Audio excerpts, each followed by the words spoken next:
Have you ever felt like the world is conspiring against you? Like the words of others or the weight of your circumstances are holding you captive? 2,000 years ago, a man born into slavery discovered a secret that changed the course of history. His name was Epictetus, and he taught that while we cannot control what happens to us, we have total mastery over how we respond. To live a life of true power, you must first understand this fundamental truth. Men are disturbed not by things, but by the views which they take of them. Our pain, our frustration, our anxiety, none of it comes from the event itself, but from the story we tell ourselves about it. The promotion we didn't get, the harsh criticism we received, the unexpected setback, these things are neutral. It's our interpretation, our judgment, that gives them power over us. This is the first step toward inner freedom, recognizing that the source of our turmoil is not out there, but in here. This leads us to the mastery of the self. Epictetus was blunt.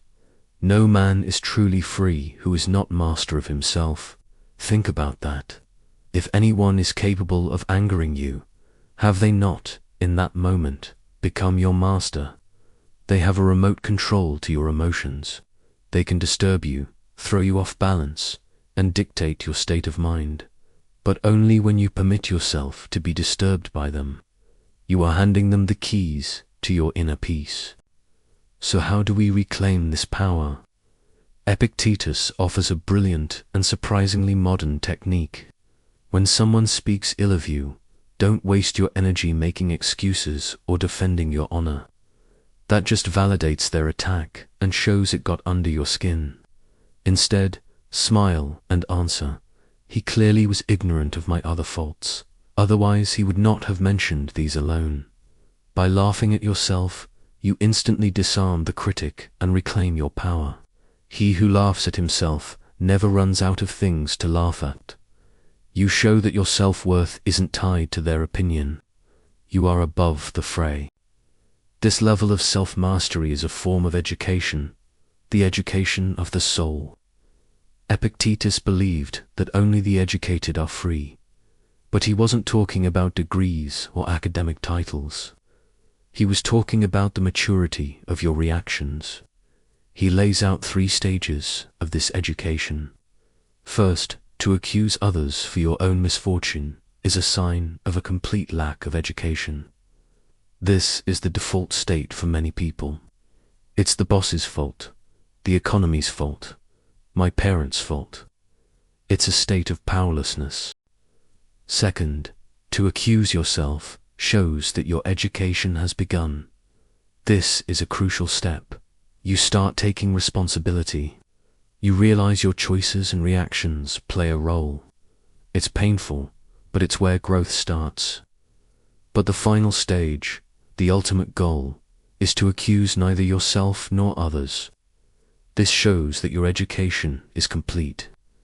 This is the ultimate stage of wisdom where blame ceases to exist entirely, and only understanding remains. You see the world as a complex chain of causes and effects, and you simply focus on what you can control, your own response. This brings us to the Stoic path to happiness. Epictetus gives us a simple, profound formula. There is only one way to happiness, and that is to cease worrying about things which are beyond the power of our will. Your health, your reputation, the actions of others, the state of the world, these are largely outside your control. Worrying about them is like trying to command the tides. It's a recipe for misery. Focus instead on what is in your power, your thoughts, your judgments, your actions.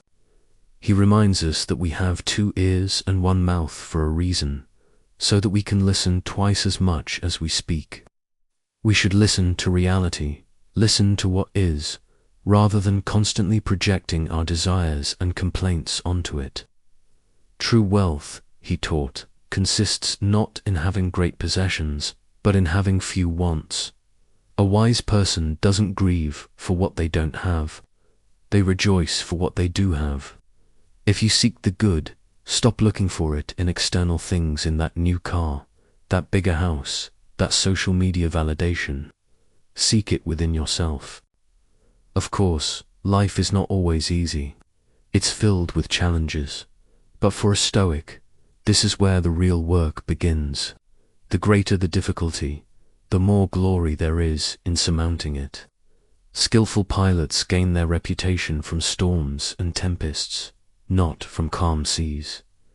A calm sea doesn't make a good sailor. It's the storm that tests their skill, forges their character, and proves their worth.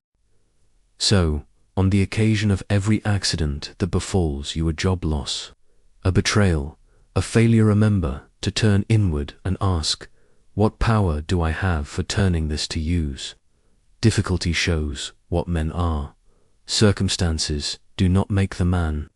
They only reveal him to himself. Epictetus, who lived as a slave with a lame leg, famously said, "You may fetter my leg, but even the gods cannot get the better of my free will."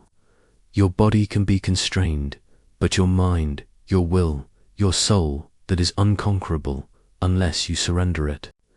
This kind of inner strength doesn't appear overnight. Growth requires patience. Epictetus uses a beautiful analogy. No great thing is created suddenly, any more than a bunch of grapes or a fig. If you tell me that you desire a fig, I answer that there must be time. Let it first blossom, then bear fruit, and finally ripen. You can't rush the process. The same is true for your character. You must allow yourself time to blossom, to bear fruit, and to ripen into the person you wish to be. To achieve this, you have to be willing to look foolish. If you want to improve, be content to be thought foolish and stupid regarding external things. Don't worry about keeping up with trends or impressing others with your knowledge of trivial matters. Focus on your inner development. It is impossible for a man to learn what he thinks he already knows. So, adopt a beginner's mind. Be humble. First learn the meaning of what you say, and then speak. And most importantly, first say to yourself what you would be, and then do what you have to do. Define your ideal self, and then take the daily actions to become that person. A huge part of this journey is choosing your circle wisely. Epictetus warned, "The key is to keep company only with people who uplift you, whose presence calls forth your best." Other people's views and troubles can be contagious. Don't sabotage yourself by unwittingly adopting negative, unproductive attitudes through your associations. We absorb the mindsets of those around us. If you hang around complainers, you'll become a complainer. If you hang around ambitious, positive people, you will rise to their level. Attach yourself to what is spiritually superior, regardless of what other people think or do. Hold to your true aspirations, no matter what is going on around you. This leads to living in harmony with reality itself. Don't seek to have events happen as you wish, but wish them to happen as they do, and all will be well with you. This is the famous Stoic concept of amor fatia, love of fate. It's not passive resignation, it's an active embrace of reality. Events do not just happen, they arrive by appointment. They are the raw material for you to practice virtue, resilience, and wisdom. Remember, what concerns us is not the way things are, but the way people think things are. Our subjective experience is what matters. To shape that experience, Epictetus advises us to imagine for ourselves a character and ideal personality whose example you determine to follow in private as well as in public. Who is your role model? Who embodies the virtues you admire? Hold that image in your mind and act as they would act. Overcoming destructive emotions like anger is a practical, step-by-step process. If you would cure anger, do not feed the habit. Treat it like a bad habit you're trying to break. Say to yourself, "I used to be angry every day, then every other day. Now only every third or fourth day." track your progress. When you reach a point where you go days or weeks without reacting in anger, offer a sacrifice of thanksgiving for your progress. You are literally rewiring your brain. Epictetus reminds us that peace of mind is worth more than any material wealth. It is better to die of hunger, having lived without grief and fear, than to live with a troubled spirit amid abundance. To maintain this perspective, he gives us a powerful exercise. Keep the prospect of death and exile before you every day. Contemplate the worst-case scenarios. By doing this, you will never have a low thought or a common, trivial desire. You'll appreciate what you have, and you won't be terrified by loss. So, what is the ultimate goal of all this? Freedom. Freedom is the only worthy goal in life, and it is won by disregarding things that lie beyond our control. A ship should not ride on a single anchor, nor should a life be built on a single hope.